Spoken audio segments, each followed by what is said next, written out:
fallen neophyte in Cause Nova, and welcome to Anime Crunch. As he said, guys, welcome back to the Anime Crunch Show. Myself, Cause Nova, and my co-host, Fallen Neophyte, the G, the original, the OG, my man. Thanks for being back here with me, and thanks for doing these with me every week. What is up, everybody? What is going on, everybody? I hope you guys are having a fantastic time. It is my first stream back after my little vacation. I could not be happier to be doing some Anime Crunch things, if you know what I mean. Oh, and such a great series, dude. Like I was blown away by Really this. good. Is like I'm hyped on this one. Not that like they don't like have their great qualities, but this is like a high scoring anime for me. Like not to give away too much, but yes, I enjoyed the fuck out of Tokyo Revengers. It was very, very good. All right, so just gotta check. So let me see something. Apparently, you have an echo. So give me one moment. Oh, All absolutely. right, give me 2 seconds. All right, all right. Hello. Hey, Nope, not this one. Hello. Oh, yeah, there I am. All right, cool. We're good. there he is. All right, so let's go ahead and we're gonna be talking about a fantastic anime today, guys. It's called Tokyo Revengers. This anime has gotten an outrageous amount of traction in the past few I guess months now. It came out in April, and initially at the first few episodes, it started creeping up on the popular section of Crunchyroll little by little, over and over time as it kept going on, and then it hit the top five every single week after the first few weeks of this anime being released.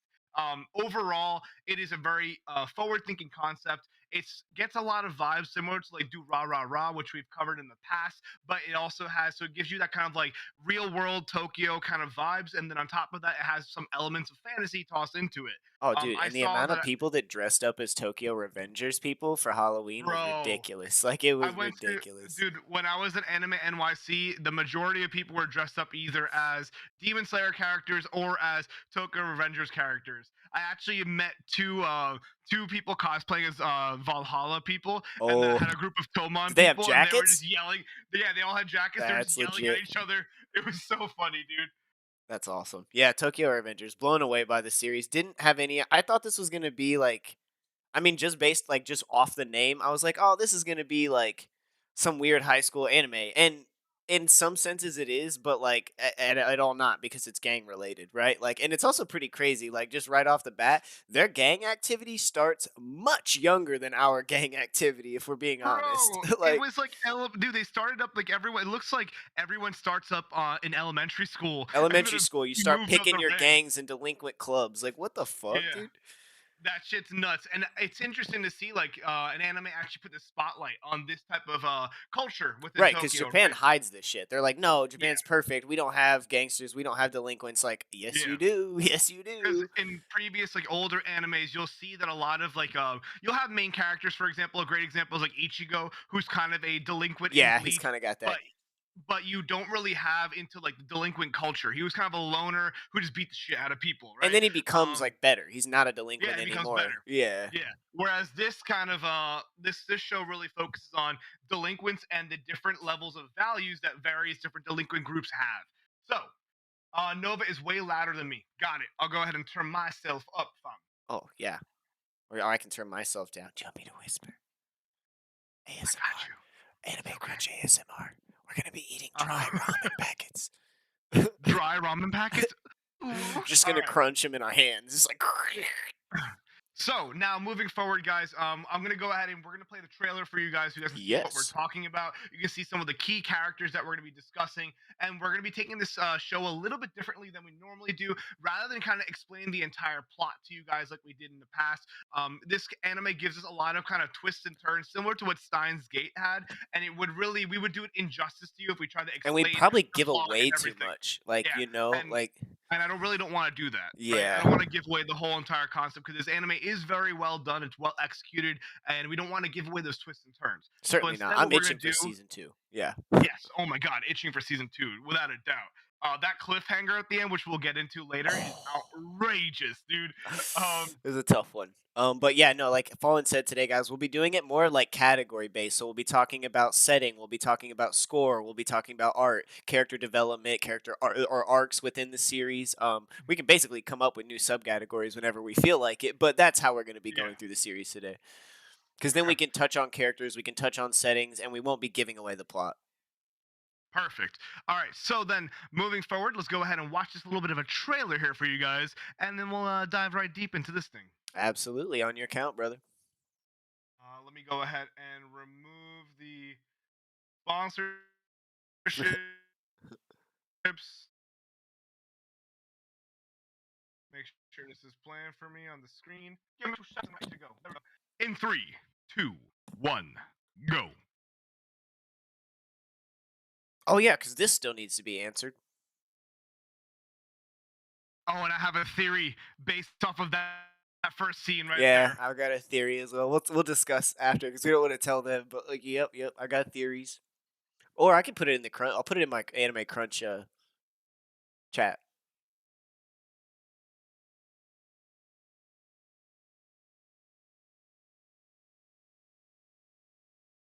The next convention we both go to, can we dress up as Tokyo Manji member gangs? Like, please. 100%. Awesome, 1000%. awesome. And like pick fights and shit. Yeah,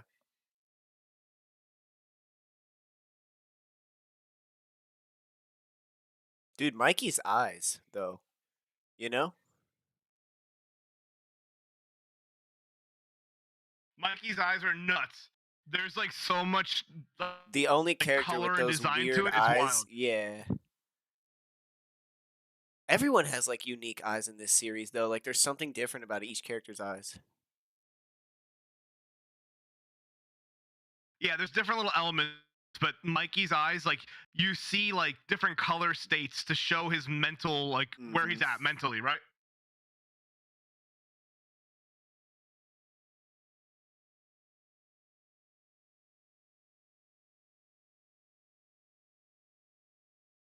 Oh, Hina.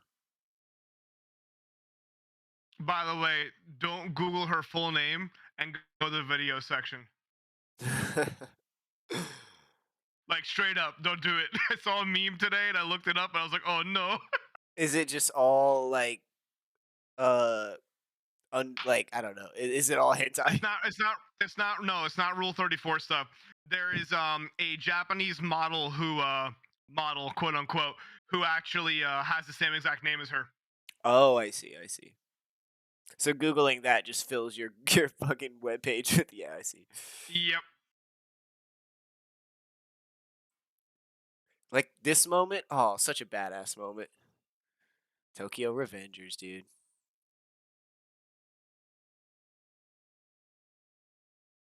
All right, and that is the trailer for Tokyo Revengers, guys.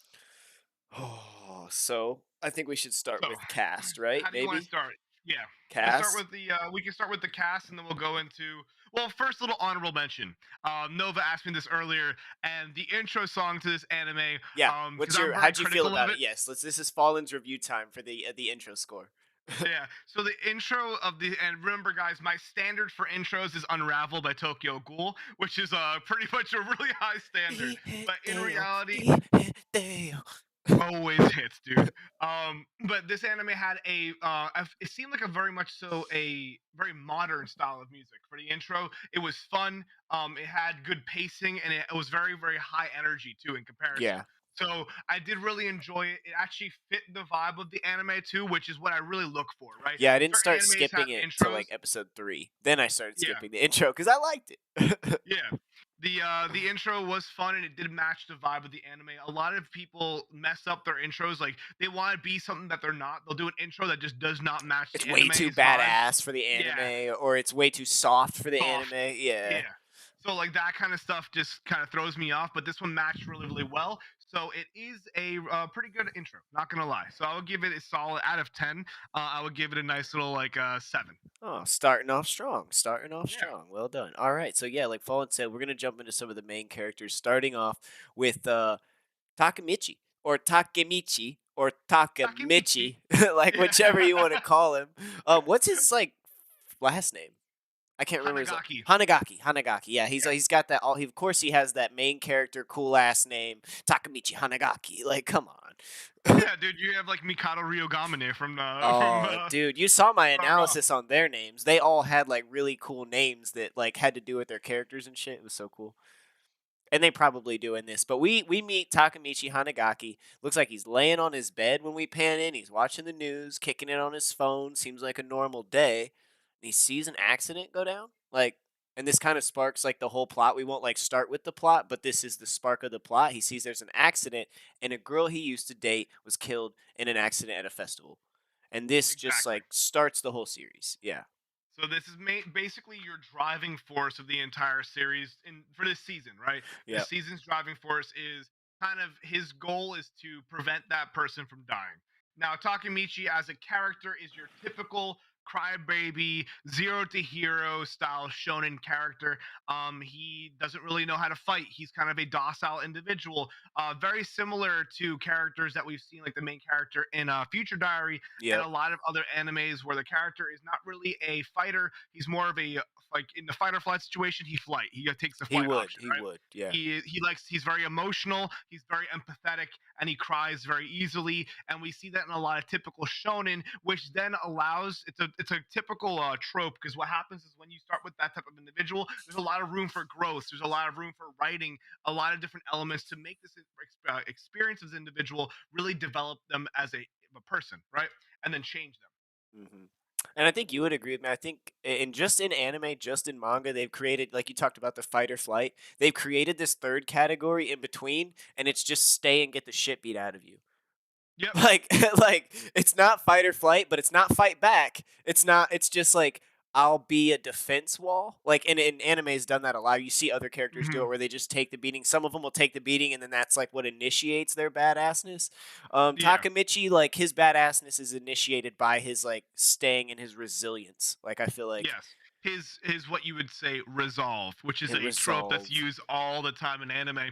And in general, we see that a lot of this like kind of third category for the fight or flight situation, these individuals who just get beaten the entire time usually tend to have they try to hit your pathos, if that Right, makes yeah, sense. exactly. Yeah. They want to connect with the individual who's beating them on an emotional level and Reason. really stay Yeah. balanced and reason with them and help them see the light, whereas they're completely consumed by emotion. Dude, Takamichi's um a Libra, bro. you think so? I Complete think Libra? Takamichi is totally leaving. Let's see if his birth date is in here under personal facts, appearance, personality. Nah, I bet it's not in there. No birth date. Oh wait, birthday 1991 June. Nope, not a Libra, but All only right, a little so bit older than me. we have Takemichi. Takemichi, when we meet him, is mainly in a kind of he's an adult at this point in time. He's really a recluse, doesn't really go out much, and he really kind of just keeps to himself, Works at a right? bookstore. Yeah, he's like in his later 20s, mid 20s. Hasn't doesn't Yeah. really have much going on for him. Has a little studio apartment, but that's like when he sees the death of his ex high school girlfriend from 12 years before. That's when he starts to kind of go into the flashbacks and like, oh yeah, like Hina and the guys I used to run around with, and you kind of get some flashbacks as he's on his way to work. I do believe. Yeah. So what happens is you see him go to a subway station, and then something happens where he just kind of like gets pushed forward, tumbles in front of a train, and then clap. He ends up quote unquote dying. And this leads to really the beginning of the entire show and how it moves forward and progresses. Now, mentioning that other character that is the driving force of this anime, it is Hinata. She is really the reason why everything happens in this show, because Takamichi is trying his best to basically try and prevent her from dying. And that's the main goal here, and that leads to all the decisions that are made and leads to all the efforts that is made by Takamichi and also Hinata's brother, who is a key force in the entire anime too. Absolutely, which we don't have a whole lot. Like he's a, as Fallen said, he's a key. We don't know how he works as the key yet, but we do know he's incredibly partial to the story, and brings a lot through to it. I'm excited to see kind of Naruto is his name, and I'm excited to see Yeah. like in season 2 what kind of role Naruto plays. Yes, exactly.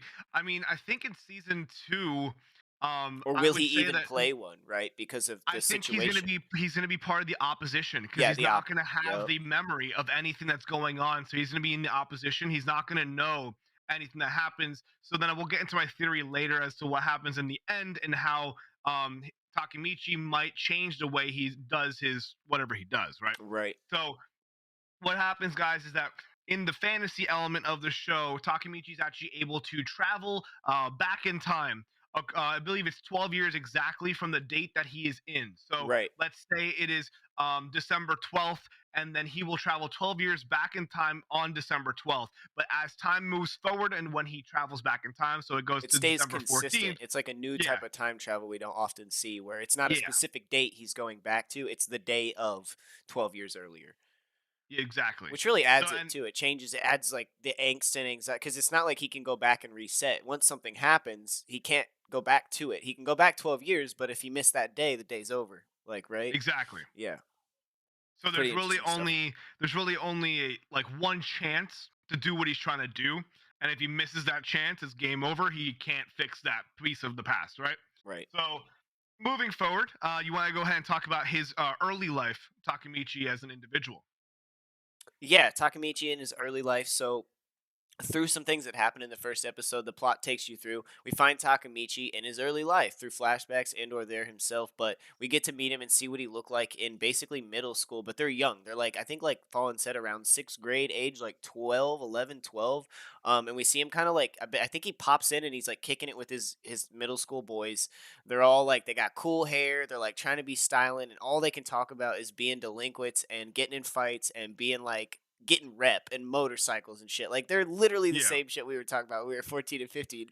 But it was really cool. So that's kind of like it flashes in on his early life. He's dating a girl named Hinata who we have heard about earlier through the accident. And then we meet her brother throughout that. So I'm trying to remember the names of all his friends, yeah, but there's so many names and people in this anime. Like they were almost side characters compared to like the rest of the anime. yeah. They really were. I mean, can I just mention the absolute drip that these kids That's had what I'm in saying. At that middle age, school, like bro? Like, pompadours and fucking yeah, swag they ass have like, clothes. dude, the sickest hair. They got like super cool like harem pants joggers. Like they Yep. have like their aesthetic is so nice. I'm just like, I wish I dressed that well in middle school. Jeez, dude. Bro, look me with like a goofy ass oh dude, my middle school like DC shirt probably like some skinny jeans and big old poofy DC shoes. Like I had no Yep. style in middle school, bro. What? Do fucking etnies and all that bullshit. Oh, Yeah, I gotta remember have the those days. etnies. So But yeah, yeah, these guys have absolute drip. And basically, the goal of these middle schoolers, if you are a quote unquote delinquent, is to kind of make a name for yourself and then kind of combat with the older delinquents to kind of get yourself some rep and whatnot. We go into a situation where Takamichi's with his other bundle of homies. You have one kid with like the red hair who's actually drippy as fuck. bruh. And then you have a few other individuals who are basically his day one homies. Yeah, Throughout their season one, you don't they're really all the see same them age. much. Like they're Yeah, not they're all like the same. none of them are like cooler, more like progressed. They're all kind of in this same plane. You know what I mean? Yeah. So they're all day one homies. So Takamichi always holds a special place with in his heart for that. But the majority of the season, Takamichi isn't really spending a lot of time with them. They'll pop up every once in a while, but he doesn't spend a lot of time. But what happens is that we see in the end of season one that he remembers his day one homies and brings him up with him. If that Right. makes sense. Right. He basically started at the bottom. Now he's here, so he brought all his That was homies with him. so cool to see that too in the later part of the season. And he's like, "Who is this guy?" I didn't recognize him at all either. And then they're like, "I'm like, oh, sick! He like came up the ranks with him. Like that's Yeah, lit, dude." Yeah. exactly. So So we meet I his really main appreciate four that. group. Those guys are cool. They play a very important role in certain scenes throughout the series. So like they're not complete side characters, and they do have pretty good character development and growth, especially like his good red haired buddy. Like there's some serious emotional growth there. But those guys are important. They're great to know. They're good characters. Some of them a lot less important than others, but I mean they needed to be there. That's his original group. I think they're going to become a lot more important in season two Sure. because if you Yeah. see that they're kind of like those are his like number three, number four guys, like his Right. guys who lead the pack. Those guys are going to become very very important since he's losing his number two, but we'll get into that later. Hmm. Um, so those are his day one homies. You kind of see them kind of enter the scene. Something happens where they end up getting beaten up by another group of people. There's a fight club being run by another gang, and they get Yes, dragged into it because they want to be in that gang someday. So they got to kind of pay their dues, and they're fighting in this fight club, and older cats are like betting on it, and that's when Tokyo Manji shows up. yes. Yeah. Um, well, technically, actually, so Or I'm that wrong. fight club was yeah, no, that fight club is being run by a Well, subsidiary yeah, that's true. individual, a lower echelon person of Tomon, which Yeah. is your main gang on the show.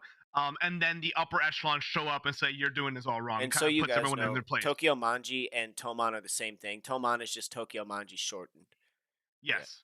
Yeah. And that's your main gang. That's your, I guess, protagonist gang. This is the gang that Takemichi's focused on, basically helping and developing to prevent what happens in the future. So his hyper focus is joining this gang, and changing the things that happen in the timeline that happens with this gang to change the future. Right. And through this interaction, and we're discussing this, we're not giving away too much of the fight. Through this interaction, basically, this subsidiary gang is not supposed to be running these little fight clubs, and the Tokyo Yeah. Manji gang higher ups show up and shut it down. Through this interaction, our main character, Takamichi, or what they start to call him, Take Michi, meets two of our other protagonists, Draken and Mikey.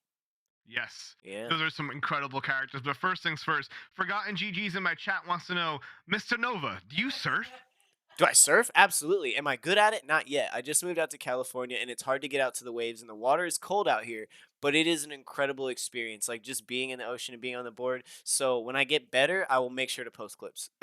Hell yeah, dude. I That's do what I like to skate hear. though. I skate. I'm all about the dry land.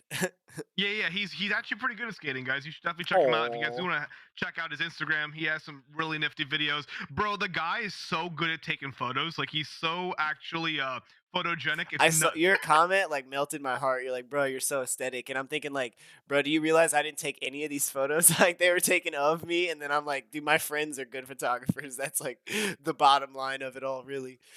Hell yeah, dude. And he's But shooting anyways, on guys. film. Yeah. Oh, they're shooting on film That's too. why it's like aesthetic-y. It's like it's film. Yeah. It has that like really Yeah. nice like kind of effects and filters and all that good Makes me shit. feel Oh, like a okay. Tomon member, bro.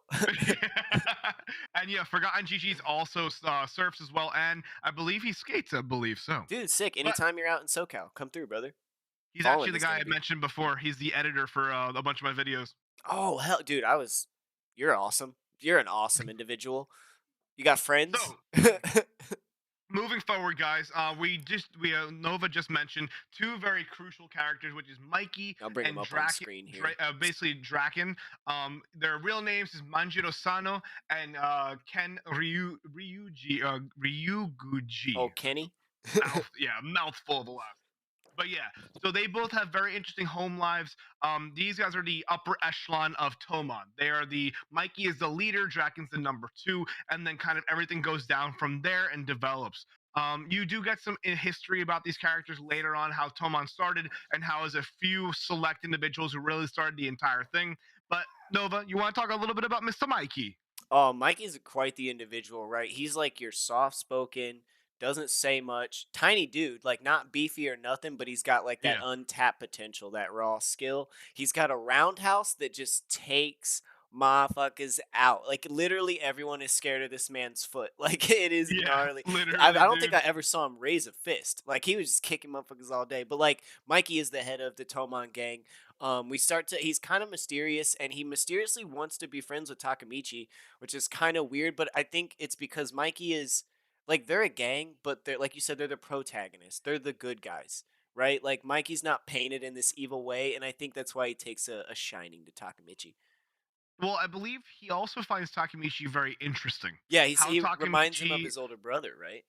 yeah, Yeah. Takemichi has some elements to his persona that remind him of his brother. Along with that, Takemichi he acts weird because when Mikey first meets him, Takemichi, this is the first time that he kind of like teleported to the past, right? First time he time traveled. So his way he conducts his verbiage and how he says what he says, it's kind of sus. It's just like It's you super know sus. more, yeah, you Yeah. know more than what you're letting on.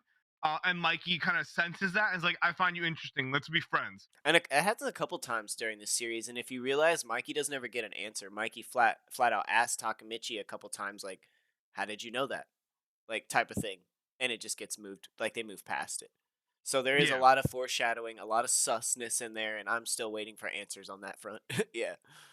Now you also have the individual, which is Kenshin or Draken, super tall dude, sick ass, like, bro, his drip is next level too. His This guy, story, I his love, backstory is dude. cool as fuck, dude. Like Yeah, he's just an all around badass. Draken's the dude. He's the second in he's command of Toman, by the way. second in command. Yeah. Yep, second in command. Has the absolute drip. Has a really cool head tattoo. His home life, he works at, is it a brothel, Yep, right? it's a full He on brothel. Yeah. Yeah, he lives, so basically he lives at a brothel. He never had parents, and the owners of the brothel and the women who work in the brothel basically are his family who raised He's a him. handyman there. He like fixes things and takes care of stuff and protects the girls, and that's how he pays his rent. He's got a little room there. Yeah. Exactly. So he is kind of the yin and yang, Mikey and Draken. They balance each other. They both check each other, and that's a beautiful dynamic that you see between them. Yeah. Really, with where one is missing, the other one doesn't really know what's going on. I feel like Mikey is more dependent on Draken after what I've seen throughout the season Mhm. than Draken is dependent on Mikey. Oh, Draken can absolutely. function on his own, but whenever that dynamic gets like kind of messed with, Mikey really does have a whole bunch of issues and doesn't really know how to keep himself in check. It's Because interesting what how they happens? styled the gang. Sorry to cut you off, but Yeah, you're good. it's like it follows almost like a 50s gang culture and then also mafia culture. Cuz like you said, like he needs Draken as in like a mob boss would need his capo regime. Like the mob boss is the aggressive one who makes the moves, but the capo is the one that's like, "No, slow down. Think. That move would make you look weak." Or like and that's Draken, right? Like, Yeah, "Don't do that, Mikey, because then that leads to this. That will make you look inferior to the men." Like he is that capo. He's the voice of reason for Mikey. yeah, you do really see that, especially when they're in, I believe, the hospital setting. Whereas Mikey's about to blow up on some nurse, and Draken's like, "No, Dude, just dude, bow down. say you're It's not sorry. worth it. Yeah, Yeah, exactly, just and say you're that's sorry. It's not yeah. worth it. Let's just move on." And like he just checks him. So very much so, Draken is needed for Mikey to function well. Would you be able to say that any of the individuals in the Tomon gang are kind of like a conciliary? That's why I think that's Kenny, right? Yeah, that's probably Or Kenshin, yeah, I right? said Capo, but yeah, it's Conciliere Capo. That's Kenny for sure. Yeah. Yeah. Okay. Because if you think about it, Mikey's not going to take orders or listen to any of these other fools. But if Kenny was to say it, it means something to Mikey, right? Like Yeah. that's his And then trusted confidant. though, after a little while, Takamichi does break through, and like Mikey starts listening to the Takamichi That's too. true. So That's true. Yeah. yeah, seeing these individuals and do a really good job establishing the relational dynamics in this show. It really shows a strong balance between individuals. If we cut out on my end, I'll be right back. Oh, nope, we're back. Okay. Oh, you're Everything back. froze You're and good. just terrified me. So I'm glad I'm back. Yeah, you're good. No worries. So yeah, I was just talking about how the relationships that were developed in the show were really eclectically and well made overall, in my opinion. Oh, definitely, definitely. Yeah, that's like when we get into character development. I mean, we're already talking about two of the big main. Am I there? Am I live? You hear me? Yeah, I can hear you. Your camera's just not moving. Okay, sorry if I cut out, guys. At least we still have my audio. I'm still here Yes. with you. But yeah, right there between those three characters, you're gonna see so much development, and that's not even the end of it. Like that's not even the most of it, but you are gonna see a lot there, and the connections they make and break. It's a strong show. It'll tug at your Yeah. heartstrings. Really, and there's a lot of interesting relationships that you'll see, especially throughout the original members of Tomon. So I believe the original members are as follows: you have Mikey, you have Ken, which is Draken, you have Keisuke Baji, which is another great character, you have Kazutora, and you have Mitsuya, and then Pachin. Those are your real original, like kind of members of Tomon. They were friends as little kids. As you see, Takamichi and his little friends are kind of like that group, same type of dynamic with Mikey and the following people that I was mentioning before. Hmm. Yeah, the Now, do original you want to six, go right? into yeah, do you want to go into some of those members now so we can talk about how they fall into the roles of the actual show itself? Yeah, sir. So as he mentioned, you got Pa, Kazutoro, Baji, Kenny, and Mikey, and I think I'm missing one. Who am I missing? Mitsuya. Mitsuya. Okay, yeah. So Mitsuya. Basically, like, what are they? They're like chilling. I'm trying to remember exactly. Okay, so I mean, we could talk about the bike scene when they're all on their Yeah, original bikes, and that's yeah, kind of how it all goes down. So they're all cruising. The leader of, not really their leader yet at the time, because it hasn't Tomon hadn't been formed, but they're all cruising around on their bikes. They're thinking they're even younger, which is crazy. So they've got to be yeah, like 10 on motorcycles, yeah. They're in and elementary school. yeah, Mikey has a moped. All his buddies have like cool little Honda CB racers, flat seat, like low CC engines, but motorcycles. And um, Mikey has this little scooter, but through a series of events, basically an older biker gang shows up. No, I'm sorry, I'm skipping a scene. Mikey runs out of gas, and instead of Mikey carrying his own bike down to the gas station, they do rock paper scissors, and Baji gets stuck with it. Am I Yeah, correct? It's Baji, right? Yeah. And so Baji's pushing it down, and Baji gets stopped by himself by an older biker gang, and kind of a fight ensues. But these guys are tight. He fucking loves his friend. He loves Mikey. He's not gonna let anybody put a hand on Mikey's scooter. What's up? Yeah, I know it's been frozen for a second. I don't know. I'm trying to figure out what the technical difficulties are, but you guys can still hear me, right, Fallen? yeah, Okay, yeah. We still perfect. hear Yeah, you. so we're rolling with audio. But yeah, so Baji's pushing Mikey's scooter down. These bikers show up. They want to beat his ass. They want to destroy the scooter. Baji takes a beating trying to protect his scooter, but he's like, "Yo, fuck you. This is my boy Mikey's bike." Mikey shows up and he's like, "Oh man, I forgot my swimming trunks." So Mikey shows up, Yep. ends up cracking this dude with the roundhouse that I told you guys about, and it's like I mean, they're already friends, but you can see this connection. It gives you the evidence of like how these guys are all so tight, and that's just one example. You kind of see little bits from everyone, but in Baji's Yeah. case, like he's like, dude, you didn't have to protect that piece of shit scooter. Like I care about you, but like obviously that meant a lot to Mikey. And it shows Mikey that Baji's tough and can handle some fights, which then later Yeah. leads Most to them definitely. chilling at the shrine, and that's Yeah, so where you I can believe pick it up all from of them there. are, yeah, all of them are in the highway. If you want to reset your cam, go for it now. But they're all on a highway together on their own motorcycles,